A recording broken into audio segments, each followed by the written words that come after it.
வெற்றி நமதே வெற்றியாளர்களுக்கு வணக்கம். ஆசிரியர் தகுதி தேர்வு எழுதுவதற்கு முனைப்போடு பயிற்சி செய்து கொண்டிருப்பவர்கள் கடைசி நேரத்திற்பதலாக முந்தைய ஆண்டுகளில் கேட்கப்பட்ட வினாக்களை பார்க்கலாம் அப்படிங்கிறதுக்காக வேண்டி இது கொடுக்கப்பட்டிருக்கு. 1829 சதி எனும் பழக்கத்தை தண்டனைக்குரிய குற்றம் அப்படின்னு சொன்னது யாருன்னா வில்லியம் பெண்டிங் பிரபு. இந்த ஆண்டு கொடுத்துருக்காங்க பார்த்துக்கோங்க. அதனால் வில்லியம் பெண்டிங் பிரபு 1829. பிரிட்டிஷ் காலத்தில் வெள்ளை நகரம் மற்றும் கருப்பு நகரம் சேர்த்து அழைக்கப்பட்டது எதுனா மதராஸ். பாண்டிய அரசு செல்வ செழிப்பு மிக்க உலகிலேயே மிக அற்புதமான பகுதியாகும் அப்படின்னு சொன்னது யாருன்னா மார்கோ போலோ. டேனிஷ் கிழக்கிந்திய நிறுவனத்தை உருவாக்கியவர் யார்? 4ஆம் கிறிஸ்டியன். தென்னிந்தியாவில் மகளிர் விடுதலைக்காக போராடிய ஆரம்ப கால போராளி யார்? கந்துகூரி வீரேசலிங்கம். மதராஸ் அதிகாரப்பூர்வமாக சென்னை என மறுபெயரிடப்பட்ட ஆண்டு ஜூலை 17, 1996. இந்தியாவில் முதலில் விதவைகளுக்கு கல்வியளிக்க முயற்சி மேற்கொண்டவர் பண்டித ரமாபாய். முதல் ஆங்கிலேய மராத்திய போர் 1775 முதல் 1782 முடிய. முதல் ஆங்கில மைசூர் போர் 1767 முதல் 1769. இரண்டாம் ஆங்கிலேய மராத்திய போர் 1803 முதல் 1805. மூன்றாவது ஆங்கிலேய மராத்திய போர் 1817 முதல் 1818. இங்கே ஒன்று நமக்கு ஒரே ஒரு இடத்துல மட்டும்தான் ஐயம் ஏற்படும். ஏன்னா இங்கே எல்லாமே முதல் ஆங்கில மராத்திய போர், இரண்டாம் ஆங்கில மராத்திய போர், மூன்றாம் ஆங்கில மராத்திய போர். இதில் அதற்கு அடுத்தடுத்து உள்ளதை தான் என்ன செய்யணும், நம்ம பார்க்கவே வேண்டும். அப்படி பார்த்தோம் அப்படின்னா இப்போ முதல் ஆங்கில மராத்திய போர் ஆண்டு எப்போ பார்த்துருக்கோம்? 1775. அதுக்கப்புறம் இரண்டாம் மராத்திய போருக்கு பாருங்கள், அதுக்கு அடுத்து உள்ள காலகட்டம் தான். அப்படி பார்த்தோன்னா 1803 தான் அங்கே கொடுத்துருக்காங்க. மூன்றாவதுக்கு 1817, 18. இப்போ இந்த முதல் போரை நம்ம டவுட்டாக குறித்தோம்னா தான் இங்கே எல்லாமே தப்பாக வந்திருக்கும். இல்லைனா இதில் இருக்கிறத நம்ம ஆர்டர் பண்ணி கொஞ்சம் யோசித்து பார்த்தோம்னாலே ஆன்சர், படிக்கலைனா கூட யோசித்து பார்த்தோம்னாலே ஆன்சர் நம்ம என்ன செஞ்சிடலாம், கொடுக்குற மாதிரி தான் இருக்குது. அடுத்ததான் இந்தியாவின் முதல் பெண் மருத்துவர் டாக்டர் முத்துலட்சுமி அம்மையார் தான். கீழ்வருவனவற்றுள் 1774 ஆண்டு வரை கிழக்கிந்திய கம்பெனியின் முதன்மை குடியிருப்பாக இருந்தது எதுனா புனித ஜார்ஜ் கோட்டை. 7 தீவுகளை கொண்டதாகும். பம்பாய் 7 தீவுகளை கொண்டதாம். பிருத்திவிராஜ் ரசோ என்னும் பெயர் ஒரு நீண்ட காவியத்தை இயற்றியவர். பெயரில் நீண்ட காவியத்தை இயற்றியவர் சன் பார்தை. எந்த போரின் முடிவில் பிரான்ஸ் அரசாங்கம் டியூப்லே பாரிஸுக்கு திரும்ப அழைத்தது? ஆற்காட்டு போர்.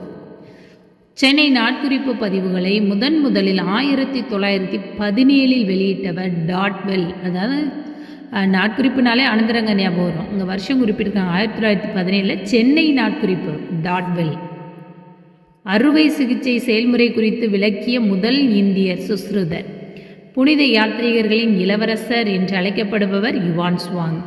இந்தியாவில் முதலில் காவல்துறையை உருவாக்கியவர் காரன்வாலிஸ் பிரபு. இந்தியாவில் முதல் பிரெஞ்சு வணிக மையத்தை கரோன் என்பவர் நகரில் நிறுவியவர் சூரத். 1530 கொச்சியிலிருந்து கோவாவிற்கு தலைநகரத்தை மாற்றியவர் நினோ டி குன்கா. அடுத்ததான் சங்கம வம்சத்தின் கடைசி அரசர் யார்? 2ஆம் விருபாக்சிரார். இந்திய தேசிய ஆவண காப்பகத்தின் தந்தை ஜார்ஜ் வில்லியம் ஃபாரஸ்ட். ஆவண காப்பகத்தின் தந்தை. சோழ அரசர்கள் சமண சமய நிறுவனங்களுக்கு கொடையாக வழங்கப்பட்ட நிலங்கள் பள்ளிச்சந்தம் அப்படின்னு அழைக்கப்படுது.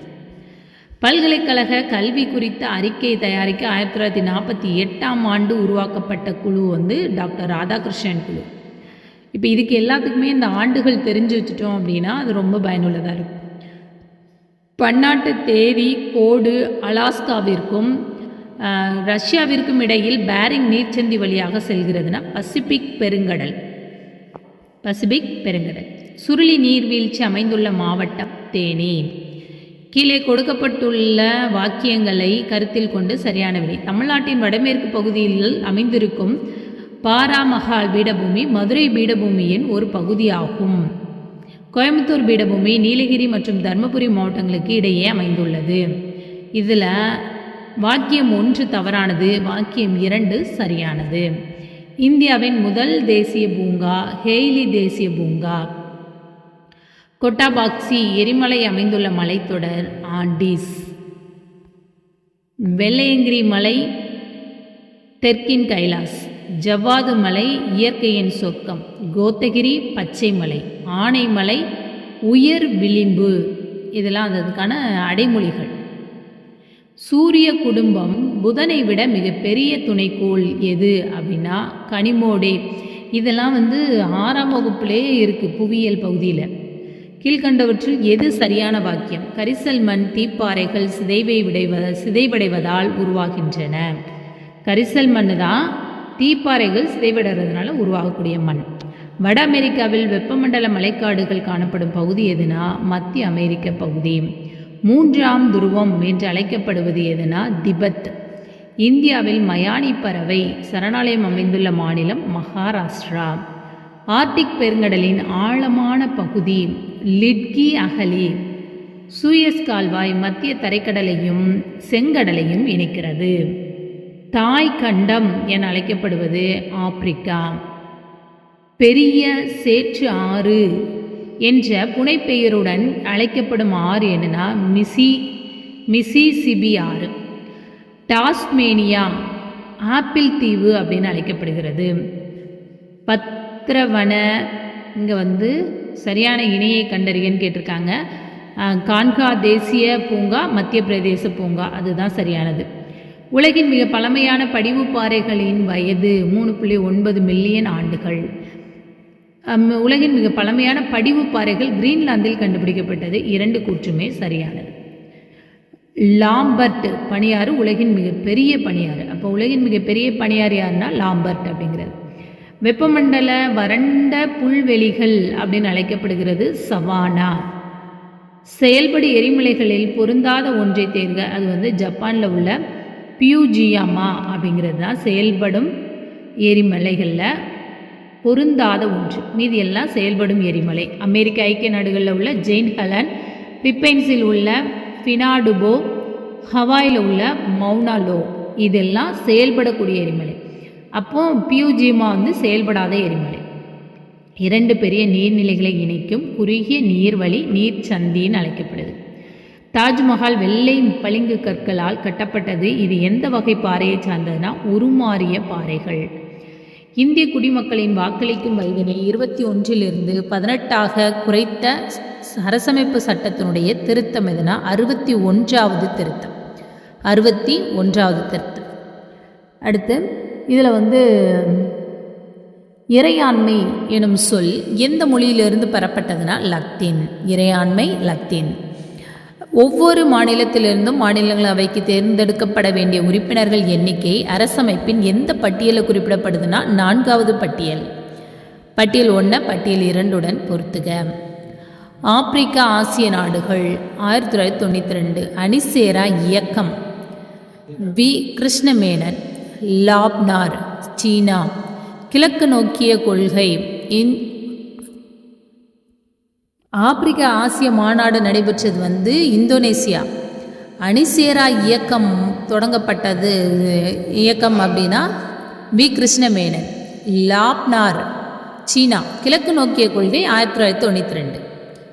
முதலில் அரசு மற்றும் சொற்பிரயோகத்தை தமது படைப்புகளில் பயன்படுத்தியவர் அரசு அப்படிங்கிறத மாக்கியவல்லி அப்படிங்கிறவர் பயன்படுத்தியிருக்கிறார்.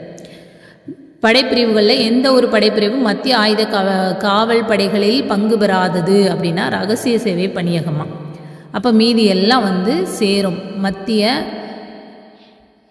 படைப்பிரிவு ஆயுத காவல் படையின் கீடுபடக்கூடியது மத்திய ரிசர்வ் காவல் படை, இந்தோ திபெத் எல்லை காவல், எல்லை பாதுகாப்பு படை BSF. இது எல்லாமே இந்திய அரசியலமைப்பு எந்த அரசியலமைப்பு சட்டப்பிரிவுகள் மூலம் இந்திய குடிமக்களுக்கு சமத்துவத்தை அளிக்கிறது? சட்டப்பிரிவுகள் 14 முதல் 18 முடிய. கீழே கொடுக்கப்பட்டுள்ள கூற்றுகளை மதிப்பீடு செய்க. அரசமைப்பு உறுப்புகள் 124 முதல் 147 வரை உள்ள இந்திய உச்சநீதிமன்றத்தின் வடிவம் பற்றிய அதிகார வரம்புகள். இது சரியான கூற்று. உச்ச நீதிமன்றமானது இந்திய அரசியலமைப்பு பகுதி 5 அத்தியாயம் 4 மூலம் நிறுவப்பட்டுள்ளது. இந்த 2 கூற்றில் சரியான விடைய கேட்டிருக்காங்க. இந்த 2 கூற்றுமே சரியானது. நிபுணரின் கருவிகள் நிபுணரின் வீட்டை ஒருபோதும் உடைக்காது. இந்த புத்தகத்தை எழுதியவர் ஆட்ரி லார்டு அப்படிங்கிறவர். கீழ்காணும் குறியீடுகளில் சமூக பொருளாதார மேம்பாட்டு அளவீடு இல்லாததுன்னா வட்டி விகித அளவு. சமூக பொருளாதார மேம்பாடு என்பது ஒரு சமூகத்தில் சமூக மற்றும் பொருளாதார வளர்ச்சியின் செயல்முறையாகும். இதில் கூற்று 1 சரியானது, காரணமும் சரிதான். இவை பின்வரும் குறியீடுகள் கொண்டு அளவிடப்படுகிறது. மொத்த உள்நாட்டு உற்பத்தி, ஆயுட்காலம், கல்வியறிவு மற்றும் வேலை வாய்ப்பின் அளவு. இதை வைத்து இது பொருளியல்ல உள்ளது. கீழே 2 கூற்றுகள் கொடுக்கப்பட்டுள்ளன. பண்டங்களுக்கு பண்டங்களை மாற்றிக்கொள்ளுதல் பண்டமாற்று முறையாகும். சரி. இது வணிகத்தின் முதல் வடிவம். இதுவும் சரி. கூற்று 1, 2 சரியானது. வேளாண் தொழிற்சாலை, உணவு பதப்படுத்துதல். காடுகள் சார்ந்த தொழிற்சாலை. காடுகள் சார்ந்து அப்படின்னா அங்கே காகிதம் தான். கனிம தொழிற்சாலை அப்படின்னா சிமெண்ட்டு. கடல்சார் தொழிற்சாலை கடல். இதெல்லாம் புரிதலோடையே எழுதிடலாம். வருமான மாற்றத்திற்கு நுகர்வு மாற்றத்திற்கு இடையேயான வீதம். இறுதி நிலை நுகர்வு நாட்டம். இதோட வினாக்கள் நிறைவு பெற்றது. அந்த சமூக அறிவியல் வினாக்களும் நிறைவு பெற்றது. ஏற்கனவே நம்மளோட இதில் தமிழும் சைக்காலஜி உளவியலும் ஒரு காணொலியாக பதிவிடப்பட்டிருக்கு. அதையும் பாருங்கள். ப்ரீவியஸ் இயர் கொஸ்டினும் நமக்கு ரொம்பவே பயனுள்ளதாக இருக்கும். சேனலை முதல் முறையாக பார்க்குறீங்கன்னா சப்ஸ்கிரைப் பண்ணிக்கோங்க. உங்களுடைய நண்பர்களுக்கும் பகிருங்கள். இதை தொடர்ந்து வரக்கூடிய UGTRB தேர்வுக்குமே கூட என்ன செய்து நிறைய காணொலிகள் நம்முடைய சேனலில் இருக்குது. பயன்பெற்றுக்கோங்க. நன்றி.